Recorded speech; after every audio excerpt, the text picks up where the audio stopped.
नमस्कार दोस्तों, स्वागत है आप सभी का आपके अपने चैनल उत्तरावत क्लास में। दोस्तों आज क्लास सीटेट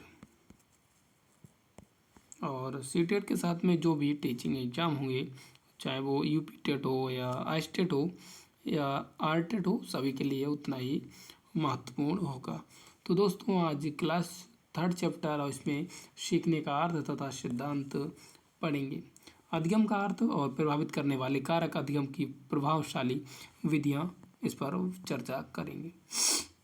और ये बुक यूथ कंपटीशन टाइम्स का बुक है और तीसरी क्लास है। तो दोस्तों शुरू करते हैं अधिगम का अर्थ एवं परिभाषा। तो वुडवर्थ ने कहा है कि नवीन ज्ञान, नवीन प्रतिक्रियाओं को प्राप्त करने की प्रक्रिया अधिगम की प्रक्रिया है। स्किनर के अनुसार सीखना व्यवहार में उत्तरोत्तर सामंजस्य की एक प्रक्रिया है। क्रो के अनुसार सीखना आदतों, ज्ञान और अभिवृत्तियों का अर्जन है। गेट्स व अन्य के अनुसार सीखना अनुभव व प्रशिक्षण द्वारा व्यवहार में परिवर्तन है। क्रोन वैक के अनुसार अधिगम की अभिव्यक्ति अनुभव के परिणाम स्वरूप व्यवहार में परिवर्तन के रूप में होती है। गिलफोर्ड के अनुसार व्यवहार के कारण व्यवहार में आया कोई भी परिवर्तन अधिगम कहलाता है। इस प्रकार से हम कह सकते हैं कि सीखना अधिगम क्रिया द्वारा व्यवहार में परिवर्तन है और व्यवहार में हुआ है यह परिवर्तन कुछ समय तक बना रहता है। ये परिवर्तन व्यक्ति के पूर्व अनुभवों पर आधारित होता है। अधिगम की विशेषताएं। तो योगम तथा सिम्पसन ने अधिगम की निम्नलिखित विशेषताओं की चर्चा की है। तो अधिगम विकास है, पहला तो अधिगम विकास है और दूसरा अधिगम समायोजन है, अधिगम स्वउद्देश्य है, अधिगम क्रियाशील है, अधिगम व्यक्तिगत व सामाजिक दोनों है, अधिगम अनुभवों का संगठन है, अधिगम विवेकपूर्ण व सृजनशील है, अधिगम वातावरण के परिणाम स्वरूप होता है, अधिगम व्यक्ति की आचरण को प्रभावित करता है। मैक काव ने अधिगम की निम्न विशेषताएं बताई हैं। इसमें अधिगम व्यवहार में सतत परिवर्तन है जो कि जीवन पर्यंत चलता है। अधिगम सार्वभौमिक व सर्वांगीण है। अधिगम में व्यक्ति संपूर्ण रूप से शरीर एवं मानसिक रूप से सम्मिलित रहता है। अधिगम अधिकांशतः व्यवहार के संगठन में परिवर्तन होता है। अधिगम विकासात्मक होता है। अधिगम तैयारी व अभिप्रेरणा पर निर्भर करता है। अधिगम के प्रकार। अधिगम किए जाने वाले कार्य की प्रकृति के आधार पर अधिगम को 3 प्रकारों में बांटा जा सकता है। शाब्दिक अधिगम, गत्यात्मक समस्या समाधान अधिगम कहा जाता है, जैसा कि दिया हुआ है। शैक्षिक उद्देश्यों के परिप्रेक्ष्य में अधिगम को 3 पक्षों में विभक्त किया जा सकता है। संज्ञानात्मक, भावात्मक और चेष्टात्मक अधिगम या क्रियात्मक अधिगम भी कहा जाता है। जैसा कि आप देख रहे हैं, शिक्षण के स्तर के आधार पर अधिगम के 3 प्रकार हैं। स्मृति स्तर अधिगम, अवबोध स्तर अधिगम, चिंतन स्तर अधिगम कहा गया है। तो उच्चतम स्तर जो होता है ये चिंतन स्तर अधिगम होता है और स्मृति स्तर न्यूनतम स्तर होता है। इसमें अवबोध स्तर होता है। एन गैने ने अधिगम की प्रकृति को समझने के लिए अधिगम को 8 भागों में विभक्त किया जो कि सोपान के क्रम में व्यवस्थित हैं। तो इसमें पहला है संकेत अधिगम। जो बच्चा होता है वो सीखता है कैसे, संकेत के द्वारा, फिर उद्दीपक अनुक्रिया करता है, फिर श्रृंखला यानी जोड़ के, फिर शाब्दिक अधिगम, फिर बहुविभेद, फिर संप्रत्यय अधिगम, सिद्धांत और फिर समस्या समाधान करना सीख जाता है। जैसे एक एक करके अब देखते हैं कि 8 सोपानों को। संकेत अधिगम, इसे क्लासिकल अनुबंधन भी कहा जाता है। इस प्रकार का अधिगम पावलो द्वारा प्रतिपादित क्लासिक अनुबंधन सिद्धांत के अनुरूप होता है। इस प्रकार का सीखना यांत्रिक होता है, इसलिए गैने ने इसे सबसे नीचे रखा है। उद्दीपक अनुक्रिया अधिगम, इसे क्रिया प्रसूत अनुबंधन भी कहा जाता है। इस प्रकार का सीखना स्किनर के सिद्धांत क्रिया प्रसूत अनुबंधन सिद्धांत पर आधारित है। अगला है श्रृंखला अधिगम। तो इसे क्रमिक अधिगम भी कहते हैं। इस प्रकार के अधिगम में अधिगम सामग्री क्रमबद्ध रूप में व्यवस्थित रहती है तथा प्राणी एक एक करके क्रम से अधिगम सामग्री को सीखता है और वर्णमाला, गिनती, पहाड़ा, ऐतिहासिक विवेचन आदि इसके सरल उदाहरण है। शाब्दिक अधिगम जो है, इस प्रकार के अधिगम से तात्पर्य शब्दों, वाक्यों और वार्तालाप, साहित्य, लेखन संबंधी अधिगम से है, जो शाब्दिक व्यवहार में परिवर्तन लाने से संबंधित रहता है। वह विभेद अधिगम, इसके अंतर्गत प्राणी विभिन्न समान वस्तु में विभेद करना सीखता है। संप्रत्यय अधिगम, तो इस प्रकार के अधिगम से तात्पर्य पूर्व अनुभवों, प्रशिक्षण अथवा संज्ञानात्मक प्रक्रियाओं के आधार पर संप्रत्ययों का निर्माण करने से होता है। अगला है सिद्धांत अधिगम। सिद्धांत अधिगम से तात्पर्य सिद्धांतों को समझने से है। समस्या समाधान अधिगम, समस्या समाधान अधिगम के अंतर्गत प्राणी अपनी समस्याओं का स्वयं समाधान करना सीखता है।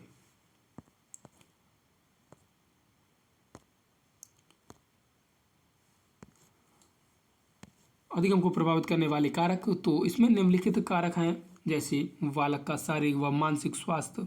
जैसे शारीरिक दृष्टि से स्वास्थ्य तथा मानसिक रूप से स्वस्थ बालक सीखने में रुचि लेते हैं, जिससे वे शीघ्रता से सीख जाते हैं। इसके विपरीत कमजोर, बीमार तथा मानसिक अस्वस्थ वाले बच्चे सीखने में कठिनाई का अनुभव करते हैं। परिपक्वता की अगर बात करें तो शारीरिक व मानसिक रूप से परिपक्व होने पर सीखने की गति बढ़ जाती है, जिससे सीखने का स्तर भी बढ़ जाता है। सीखने की इच्छा, तो इस जिस बात को सीखने की प्रबल इच्छा होती है, व्यक्ति उस बात को जल्दी सीख जाता है, जबकि इच्छा ना होने पर वह नहीं सीख पाता है। प्रेरणा, सीखने के लिए बच्चों को प्रेरित करना अत्यंत आवश्यक है, इसलिए समय समय पर प्रशंसा और प्रोत्साहन तथा प्रतियोगिता के आधार पर सीखने को प्रोत्साहित करना चाहिए। विषय सामग्री का स्वरूप, छात्रों के रुचि, बुद्धि, अभिक्षमता के अनुरूप विषय वस्तु होने पर वे जल्दी सीख जाते हैं, जबकि कठिन, नीरस तथा अर्थहीन विषय सामग्री होने पर बच्चे नहीं सीख पाते हैं। वातावरण, भौतिक व सामाजिक दोनों ही वातावरण अधिगम को प्रभावित करते हैं। शुद्ध वायु, उचित प्रकाश, शांति और वातावरण एवं मौसम के अनुकूलता के बीच बच्चे जल्दी सीख जाते हैं। शारीरिक व मानसिक थकान, शिक्षण अधिगम प्रक्रिया के लिए समय सारणी का बड़ा महत्व है और कठिन विषय थोड़े समय में ही छात्रों को थका देते हैं, इसलिए समय सारणी में कठिन विषयों को पहले व सरल विषयों को बाद में स्थान दिया जाता है। कलांशों के बीच विश्रांति काल का भी ध्यान रखना चाहिए, इससे थकान का प्रभाव कम हो जाता है। इसके अतिरिक्त बुद्धि, रुचि, अभिक्षमता, जीवन का लक्ष्य, विषय का ज्ञान, व्यवहार, पूर्व अधिगम, व्यक्तित्व शिक्षण विधि, बाल केंद्रित शिक्षा, अनुशासन, पाठ्य वस्तु का संगठन एवं इसका जीवन में संबंध जैसे कारक भी अधिगम को प्रभावित करते हैं। अधिगम की प्रभावशाली विधियां, तो करके सीखना, पहला तो ये है, बच्चे जिस कार्य को स्वयं करते हैं उससे वे जल्दी सीख जाते हैं, इसलिए आधुनिक बाल केंद्रित शिक्षा प्रणाली इसी पर आधारित है। अनुकरण द्वारा सीखना, विद्यालय में बच्चे की जाने वाली क्रियाओं का अनुकरण करके सीखते हैं, तो इस विधि में शिक्षक छात्रों के लिए आदर्श स्वरूप होता है। हैकार्ट के अनुकरण द्वारा सीखने का सिद्धांत से यह स्पष्ट हो जाता है कि बच्चे अनुकरण द्वारा सीखते हैं। अगला है निरीक्षण करके सीखना। बच्चे जिस वस्तु का निरीक्षण करते हैं उसके बारे में जल्दी व स्थायी रूप से सीख जाते हैं। इसका कारण ये है कि निरीक्षण करते समय वे उस वस्तु को छूते हैं और प्रयोग करते हैं या आपस में उसके बारे में चर्चा करते हैं। इस प्रकार वे अपने एक से अधिक इंद्रियों का प्रयोग करते हैं। अगला है परीक्षण करके सीखना। तो इसके अंतर्गत छात्र अपनी आवश्यकताओं के अनुरूप सामग्री का परीक्षण करते हैं तथा ज्ञान प्राप्त करते हैं। इस विधि को विज्ञान, गणित, सामाजिक विज्ञान एवं नैतिक शिक्षा आदि में प्रयोग किया जा सकता है। सामूहिक विधियों द्वारा सीखना, तो इस संबंध में कौलसैनी का मत है कि बालक को प्रेरणा प्रदान करने, उसे शैक्षिक लक्ष्य को प्राप्त करने में सहायता देने, उनके मानसिक स्वास्थ्य को उत्तम बनाने और उसके व्यवहार में सुधार करने और उसमें आत्मनिर्भरता तथा सहयोग की भावनाओं का विकास करने के लिए सामूहिक विधियां अधिक प्रभावशाली होती हैं। मुख्य सामूहिक विधियां निम्नलिखित हैं। पहली तो ये है सम्मेलन व विचार गोष्ठी विधि जो होती है, जिसमें सम्मेलन होना चाहिए और विचार गोष्ठी विधि होनी चाहिए। इस विधि में किसी विशेष विषय पर छात्र छात्राओं द्वारा विचार विमर्श, वाद विवाद एक निश्चित समय में करना होता है। इसमें ऐसे प्रकरण पर विचार किया जाता है जिसमें सभी सदस्यों की रुचि होती है और इसके द्वारा सामाजिक एवं व्यवहारात्मक गुणों के विकास के साथ साथ दूसरों के विरोधी विचारों का सम्मान एवं सहनशीलता की भावना विकसित की जाती है। प्रोजेक्ट विधि, तो इसमें प्रत्येक छात्र अपनी व्यक्तिगत रुचि, ज्ञान और क्षमता के अनुसार स्वतंत्र रूप से कार्य करते हैं, जिससे सीखना सरल हो जाता है और सामूहिक रूप से कार्य करने के कारण उसमें स्पर्धा, सहयोग और सहानुभूति का भी विकास होता है। समूह अधिगम, तो इसके अंतर्गत सीखने वालों को विभिन्न समूह में बांट दिया जाता है। सीखने वालों को अपने साथियों के साथ खुले मन से विषय वस्तु पर आधारित अपने विचारों एवं भावों को अभिव्यक्त करने का अवसर मिलता है। इसका मुख्य उद्देश्य छात्रों को अपनी समस्याओं का स्वयं निराकरण करने के लिए कहना। अगला प्रोत्साहित करना या कहना, तो उन्हें समाधान निकालने के लिए अवसर प्रदान करना होता है। अच्छे शिक्षक के गुण क्या होते हैं, तो गतिविधियों के निर्माण की क्षमता और स्पष्ट निर्देश, बच्चों की मानसिक क्षमता पहचानना, निरंतर सीखने वाला, विषय वस्तु का पर्याप्त ज्ञान, झिझक ना होना, पूर्व ज्ञान से जोड़ने का कौशल होना चाहिए, शिक्षण पूर्व योजना, वक्ता के साथ श्रोता, भय मुक्त शिक्षा होनी चाहिए, पूर्वाग्रह मुक्त होना चाहिए, पक्षपात रहित व्यवहार होना चाहिए। इसके अतिरिक्त वचन विधि, प्रयास व त्रुटि विधि, पूर्ण विधि, अंश विधि, अंतराल विधि, सतत विधि अधिगम की अन्य विधियां हैं। ध्यान देने योग्य बातें ये हैं कि किसी भी विषय का शिक्षण बच्चों के पूर्व ज्ञान एवं अर्जित क्षमताओं पर निर्भर करता है। सीखने की विधियां ऐसी हों जो बच्चों को सीखने में आत्मनिर्भर बनाएं। बच्चे स्वतंत्र रूप से सीखने के लिए प्रेरित हों, वे सीखने में आनंद अनुभव करें और उनमें आपस में सहयोग की भावना विकसित हों। अगला चैप्टर है कि अधिगम के नियम और थॉर्नडाइक के सीखने के मुख्य नियम एवं अधिगम में उनका महत्व क्या है। तो थॉर्नडाइक के अधिगम संबंधी नियम, या थॉर्नडाइक ने सीखने के कुछ नियम बताए हैं जिनके प्रयोग से अध्यापन प्रक्रिया को और अधिक प्रभावशाली बनाया जा सकता है। उन्होंने अधिगम के मुख्य 3 नियम एवं 5 गौण नियम प्रतिपादित किए हैं। सीखने के मुख्य नियम, उसमें पहला तो तत्परता का नियम और दूसरा है अभ्यास का नियम और तीसरा है प्रभाव का नियम। तत्परता की अगर बात करें तो अब जब हम किसी कार्य को सीखने के लिए तैयार या तत्पर होते हैं तो हमें उस कार्य को सीखने में आनंद आता है और हम सीख जाते हैं, शीघ्र ही सीख लेते हैं।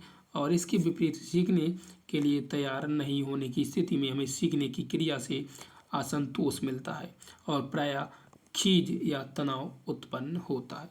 अगला है अभ्यास का नियम, जिसे हिलगार्ड तथा बोअर ने इस नियम को परिभाषित करते हुए कहा है कि अभ्यास का नियम यह बताता है कि अभ्यास करने से उद्दीपक तथा अनुक्रिया का संबंध मजबूत होता है।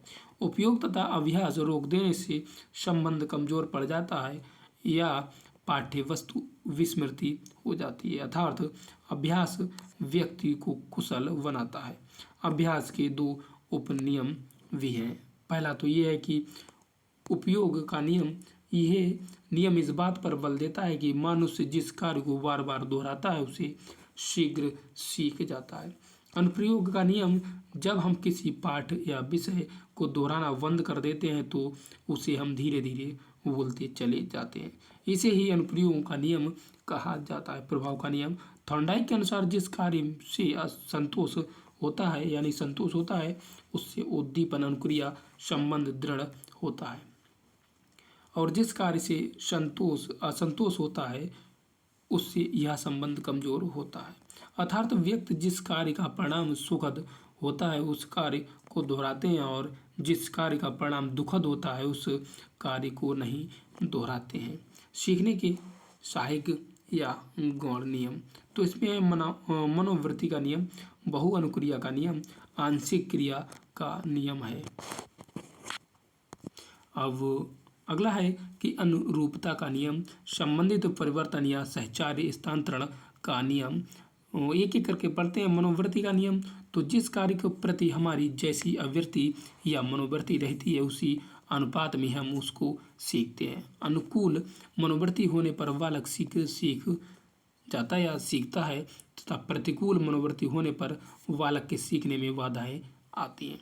दूसरा है बहु अनुक्रिया का नियम, तो इस नियम के अनुसार व्यक्ति किसी समस्या के प्रति बहुत सी अनुक्रियाएं करता है, किंतु सभी अनुक्रियाएं समस्या समाधान में सहायक नहीं होती हैं। हम उन्हीं अनुक्रिया का चयन करते हैं जो कि लक्ष्य प्राप्ति में सहायक होती हैं। आंशिक क्रिया का नियम, तो थॉर्नडाइक का मानना है कि यदि बच्चों के सामने किसी समस्या को छोटे छोटे भागों में विभाजित कर प्रस्तुत किया जाए और एक एक भाग का समाधान किया जाए तो बच्चों पूरी समस्या को शीघ्रता एवं सुगमता से समझकर संपूर्ण कार्य को पूरा कर सकते हैं। अनुरूपता का नियम, जब व्यक्ति के सामने कोई नई समस्या आती है तो वह अपने पूर्व के अनुभवों एवं प्रयत्नों का स्मरण करता है, यानी कि याद करता है और उसमें तुलना करता है ताकि उसके अनुसार क्रिया कर समस्या का समाधान खोज सकें।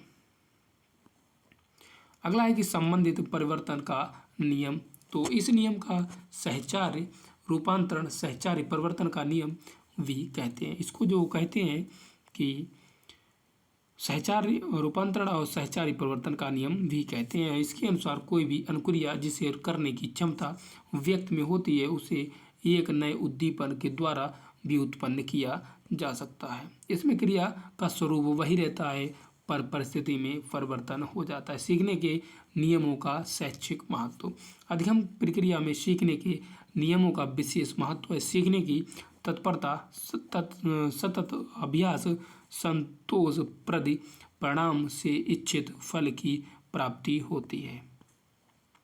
सीखने के नियमों का शैक्षिक महत्व निम्न है। तो क्या है? पहला, उद्देश्यों की स्पष्टता, यानी उद्देश्य क्या है स्पष्ट होना चाहिए। शिक्षा के क्षेत्र में ज्ञान का उद्देश्य निश्चित, स्पष्ट एवं जीवनोपयोगी होना चाहिए। बालक सुख देने वाले कार्यों को दुख देने वाले कार्यों की अपेक्षा शीघ्र सीख लेते हैं, इसलिए उद्देश्य स्पष्ट होना आवश्यक है।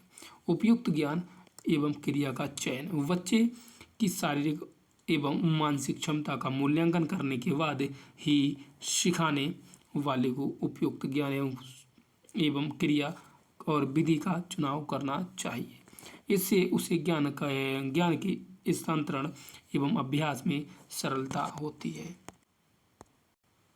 अगला है कि अभ्यास जागृत करना, शिक्षक को विषय अथवा पाठ वार दोहराकर अभ्यास कराना चाहिए और छात्रों को भी इसके लिए प्रेरित करना चाहिए। तत्परता जागृत करना, शिक्षक को चाहिए कि वह बच्चों को सिखाने से पहले तैयार कर ले ताकि वे ज्ञान को ठीक तरीके से संग्रहण कर सकें। स्वक्रिया पर बल, अधिगमकर्ता को स्वयं हाथों से कार्य करके सीखना चाहिए। इससे उसका अनुभव मजबूत एवं स्थायी होता है और इससे स्वयं निर्भरता का भी विकास होता है। अनुभव स्थानांतरण, तो इसमें शिक्षक को चाहिए कि वे छात्रों को अधिक से अधिक अनुभव एकत्रित करने का अवसर दें और इसके पश्चात वे छात्रों को अनुभवों का नवीन समस्या या कार्य के सीखने में उपयोगिता बताएं। प्रेरकों का प्रयोग, शिक्षक को चाहिए कि वे पठन और पाठन के बीच समय समय पर पुरस्कार, प्रोत्साहन, प्रशंसा का प्रयोग करते रहें ताकि बच्चे उत्साहपूर्वक सीखने के लिए प्रेरित हो सके। अगला चैप्टर है कि अधिगम के प्रमुख सिद्धांत व कक्षा शिक्षण में इनकी व्यवहारिक उपयोगिता।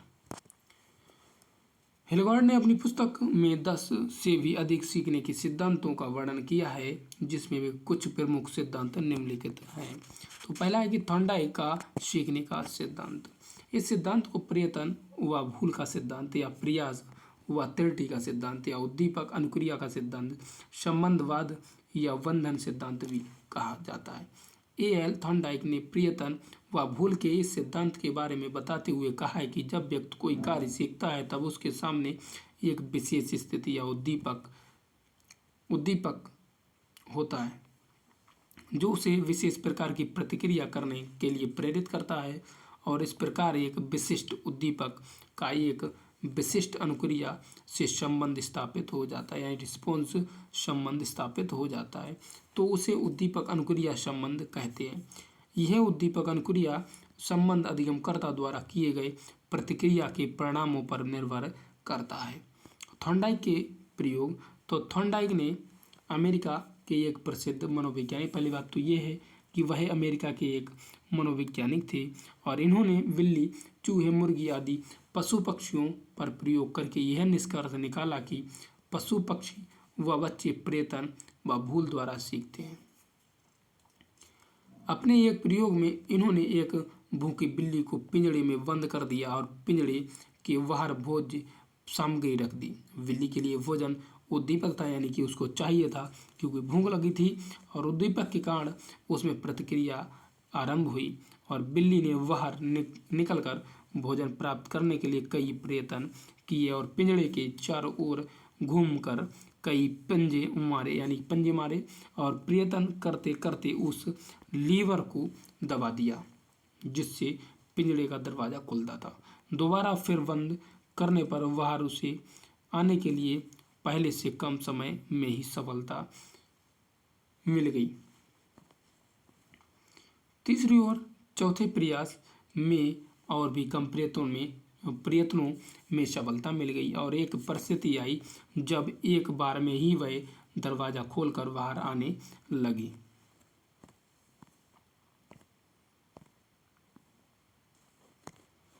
तो थॉर्नडाइक के प्रयोग का रेखा चित्रीय निरूपण पिंजड़े में बंद भूखी बिल्ली तथा पिंजड़े के बाहर भोजन।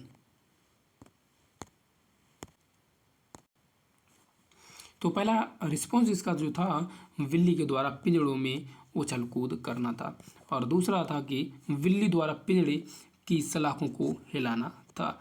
तीसरा था कि बिल्ली के द्वारा सलाखों के बीच से निकलने की असफल कोशिश करना था।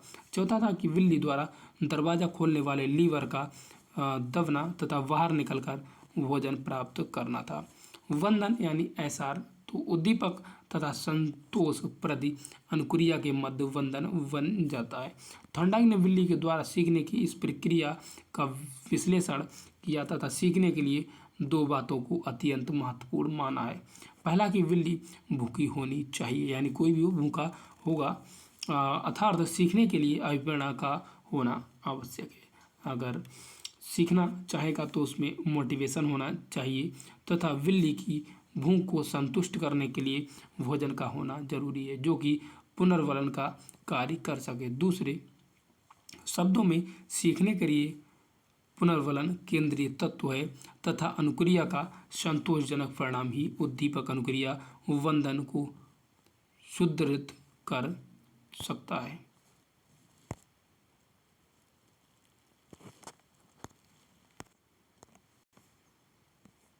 थॉर्नडाइक के प्रयोग के आधार पर कहा जा सकता है कि बिल्ली द्वारा पिंजरा खोलना सीखने की प्रक्रिया में निम्न सोपान आते हैं। पहला कि चालक यानी ड्राइव। इस प्रकार में भूख ने चालक का कार्य किया, जिसे पिंजरे के बाहर रखे भोजन ने अधिक सक्रिय किया था। दूसरा था कि लक्ष्य, पिंजरे से बाहर आकर भोजन प्राप्त करना ही बिल्ली का लक्ष्य था। अवरोध, पिंजरे में बंद करके रखना ही बिल्ली के लक्ष्य की प्रति में अवरोध था। अनियमित क्रियाएं, तो पिंजरा खोलने का तरीका जाने बिना बिल्ली ने अनियमित क्रियाएं करके बाहर आने का प्रयास किया था। संयोगवश सफलता मिल गई और लगातार किए गए तरह तरह के प्रयासों के दौरान संयोगवश बिल्ली पिंजरे का दरवाज़ा खोलने में सफल हो गई। अगला है सही अनुक्रिया का चयन। तो धीरे धीरे बिल्ली ने खड़गे को दबाने के सही ढंग को पहचान लिया था। अगला है दृढ़ीकरण। तो अंत में बिल्ली ने गलत अनुक्रियाओं का त्याग करते हुए खड़गे को दबाकर खोलने के ढंग को सीख लिया एवं केवल सही अनुक्रिया को सुदृढ़ किया। इसी प्रकार मैकडूगल ने भी कई प्रयोग किए और इन्होंने भी यही निष्कर्ष निकाला कि पशु या मनुष्य जितनी बार प्रयत्न करता है उतनी ही उसकी भूल कम होती है और वह सफल क्रिया करना सीख लेता। प्रयास व त्रुटि के सिद्धांत का शिक्षा में महत्व। तो इस विधि में अनुभव से लाभ उठाने की क्षमता का विकास होता है। भाषा में शुद्ध उच्चारण बालक इस विधि से सीख सकता है। इस सिद्धांत करके सीखने पर बल देता है, जो कि आधुनिक समय में बहुत उपयोगी है। इस सिद्धांत में बड़े व मंद बुद्धि बालकों के लिए बहुत उपयोगी है। इस विधि से सीखने और सिखाने की क्रिया सरल हो जाती है। इस सिद्धांत से परिश्रम व धैर्य के गुणों का विकास होता है। साइकिल चलाना, गणित के प्रश्न हल करना है और कलाकृति बनाना यदि सभी इस सिद्धांत का विशेष महत्व है। प्रयास व त्रुटि सिद्धांत के मुख्य बिंदु तो पहला है कि अधिगम में प्रयास व त्रुटि समाहित रहती है, और दूसरा है कि अधिगम संबंधों या बंधनों से बनने वाला परिणाम है। अधिगम सूझ या अंतर्दृष्टि से नहीं होता है, होती है यानी होता है और यह होती है। अधिगम संज्ञान व संज्ञान पर आधारित न होकर प्रत्यक्ष यानी देखता हुआ होता है। अधिगम में पुनर्वलन केंद्रीय तत्व है। पावलोव का संबंध प्रतिक्रिया सिद्धांत, तो इस सिद्धांत में प्रतिपादन जो किया था इवान पी पावलोव ने किया था। इस सिद्धांत को क्लासिकल अनुबंधन सिद्धांत यानी अनुकूलित अनुक्रिया सिद्धांत या अनुबंधित अनुक्रिया सिद्धांत भी कहते हैं। इन्होंने सबसे पहले उद्दीपन और अनुक्रिया के संबंध को अनुबंध द्वारा व्यक्त किया है। जो पावलोव का प्रयोग हुआ था, यह पावलोव जो थे रूस के शरीर शास्त्री थे। इन्होंने अपना प्रयोग कुत्ते पर किया था। कुत्ते को एक निश्चित समय पर भोजन दिया जाता था, जिसे देखते ही उसके मुंह से लार टपकने लगता था। कुछ दिनों के बाद भोजन देने से पहले घंटी बजाई जाने लगी। इन्होंने स्वाभाविक उद्दीपक भोजन को कृत्रिम उद्दीपक यानी घंटी की आवाज के साथ जोड़ दिया, जिसके फलस्वरूप कुत्ता घंटी बजाते ही लार टपकाने लगता था। कुछ दिनों बाद उन्होंने घंटी तो बजाई किंतु भोजन नहीं दिया। इसके बावजूद कुत्ते ने लार टपकाई। इस प्रकार कृत्रिम उद्दीपक, घंटी की आवाज और स्वाभाविक अनुक्रिया लार के संबंध मध्य संबंध स्थापित हो गया, जिसे उन्होंने संबंध प्रतिक्रिया कहा था। इसका मतलब है कि उन्होंने घंटी बजाई और फिर भोजन दिया और उसके साथ में ऐसा लगातार 1-2 दिन किया। फिर उसके बाद वह घंटी बजाते थे, फिर कुत्ते की लार आ जाती थी, किंतु उन्होंने भोजन नहीं दिया। 2-3 बार ऐसा किया था। फिर उसके बाद स्वाभाविक उद्दीपक, जिसे भोजन कहते हैं, वह UCS होता है। स्वाभाविक अनुक्रिया UCR यानी कि लार होता है। कृत्रिम उद्दीपक प्लस स्वाभाविक उद्दीपक तो घंटी की आवाज़ और भोजन होता है। स्वाभाविक अनुक्रिया जिसमें लार आती है।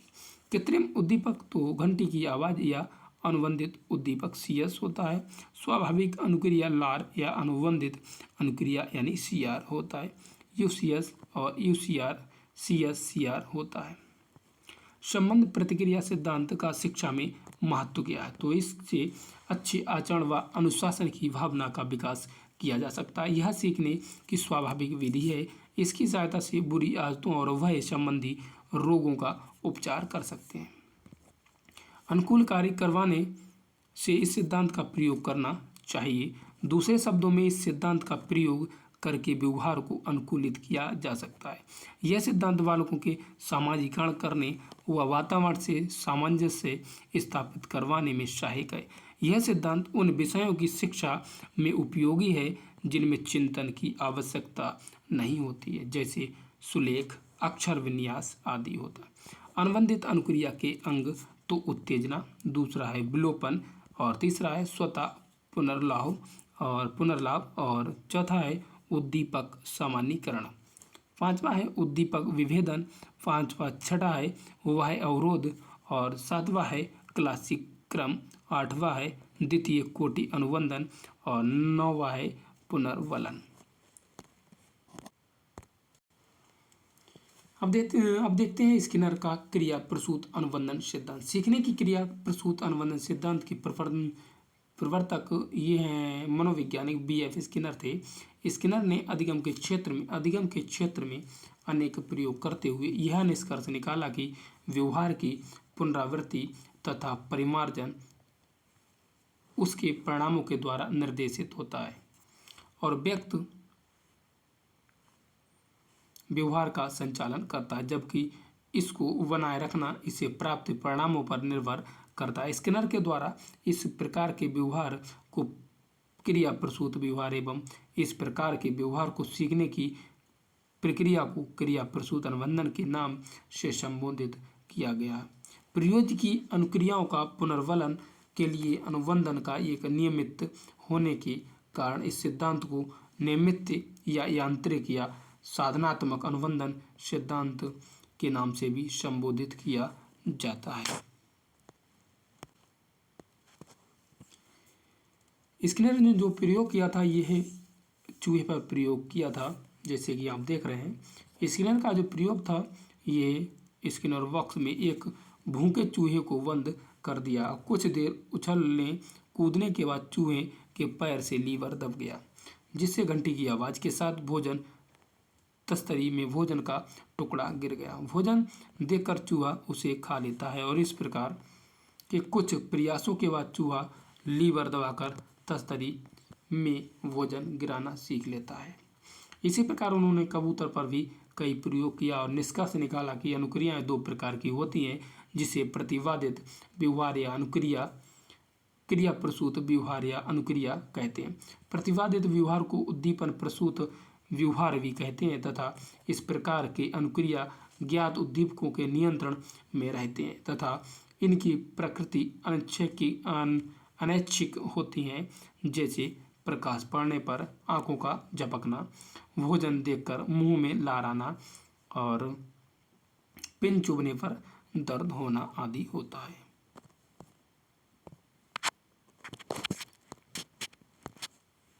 क्रिया प्रसूत व्यवहार उद्दीपकों के नियंत्रण में नहीं रहती हैं और वस्तुतः क्रिया प्रसूत व्यवहार का कारण महत्वपूर्ण नहीं होता है, वरन प्रणाली के व्यवहार का परिणाम महत्वपूर्ण होता है। पुनर्वलन क्या होता है? पुनर्वलन से तात्पर्य किसी अपेक्षित अनुक्रिया के प्रतिफल के रूप में किसी ऐसे सुखकारी उद्दीपक की प्रस्तुति है जो कि प्राणी को अपेक्षित अनुक्रिया के बार बार करने के लिए प्रेरित करता है। पुनर्वलन देने वाले उद्दीपक को पुनर्वलक कहते हैं। पुनर्वलन देने के क्रम तो सतत पुनर्वलन और असतत पुनर्वलन।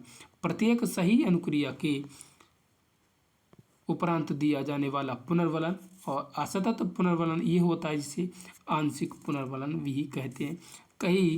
कई सही अनुक्रियाओं के उपरांत दिया जाने वाला पुनर्वलन अनुपातिक पुनर्वलन या अंतराल पुनर्वलन कहा जाता है।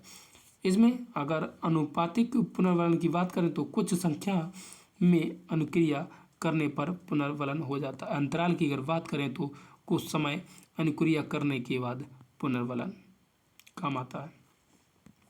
इसमें स्तर अनुपात पुनर्वलन होता है। इसमें परिवर्ती अनुपात पुनर्वलन होता है। कुछ समय पर अनुक्रिया करने पर पुनर्वलन में स्तर अंतराल पुनर्वलन और परिवर्ती अंतराल पुनर्वलन होता है। पुनर्वलन में अगर बात करें तो यह पुनर्वलक वह उद्दीपक है जिसकी प्रस्तुति अथवा विलगता से अनुक्रिया के दोहराए जाने की प्रायिकता बढ़ जाती।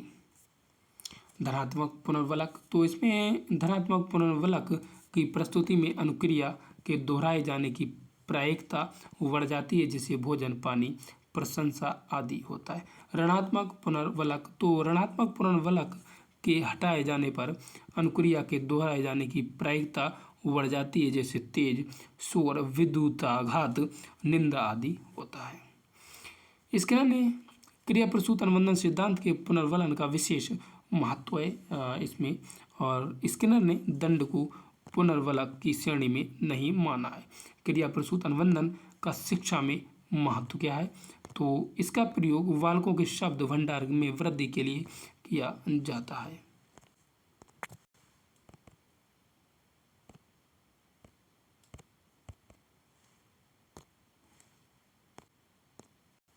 अगला है कि यह सिद्धांत जटिल व्यवहार वाले तथा मानसिक रोगियों को वांछित व्यवहार के सीखने में विशेष रूप में सहायक होता है। यह सिद्धांत अच्छे कार्य अथवा अर्जित सफलता अथवा वांछनीय व्यवहार के लिए तत्काल पुनर्वलन पर बल देता है। इस सिद्धांत के द्वारा माता पिता व अध्यापकों द्वारा बालकों में अच्छी आदतों का निर्माण किया जा सकता है। अविक्रमित अध्यापक जो होता है, ये अधिगम का प्रतिपादन तथा शिक्षण मशीन का विकासित सिद्धांत की व्यवहारिक उपयोग का ही परिणाम है। यह सिद्धांत किए गए कार्यों के परिणाम की जानकारी यथाशीघ्र देने पर बल देता है। गणित में, पहाड़ी भाषा में वर्तनी, विलोम, मुहावरे आदि याद करते समय इस सिद्धांत का प्रयोग किया जा सकता है। अधिगम सिद्धांत एवं प्रतिपादक, तो पहला है कि उद्दीपक अनुक्रिया सिद्धांत दिया है एल थॉर्नडाइक ने, और क्लासिकल अनुबंधन सिद्धांत इवान पी पावलोव, क्रिया प्रसूत अनुबंधन सिद्धांत वी स्किनर, सीखने का प्रबलन सिद्धांत क्लार्क एल हॉल, समीपता अनुबंधन सिद्धांत एडविन रे गुथरी, अंतर्दृष्टि अधिगम सिद्धांत वुल्फ गैंग कोहलर, चिन्ह अधिगम सिद्धांत एडवर्ड चेस टॉलमैन, अधिगम का क्षेत्र सिद्धांत कोर्ड लेवेल, सामाजिक अधिगम सिद्धांत अल्बर्ट बंडूरा, मानवतावादी अधिगम सिद्धांत एब्राहम मैस्लो, सूचना प्रक्रिया अधिगम सिद्धांत कॉल रोजर्स, और संज्ञानात्मक अधिगम सिद्धांत जीरोम ब्रूनर, और आधुनिक संज्ञानात्मक सिद्धांत दिया है डेविड आसुवेल, और अनुकरण अधिगम सिद्धांत मिलर डोलार्ड ने दिया है। निर्माणिक अधिगम सिद्धांत सिमोर पेपर्ड ने दिया है। तो दोस्तों आज के लिए इतना ही, और अगला क्लास जो होगा ये कोलर का सूझ या अंतर्दृष्टि का सिद्धांत होगा। तो दोस्तों आज के लिए इतना ही, और मिलते हैं अगले वीडियो में। नमस्कार दोस्तों।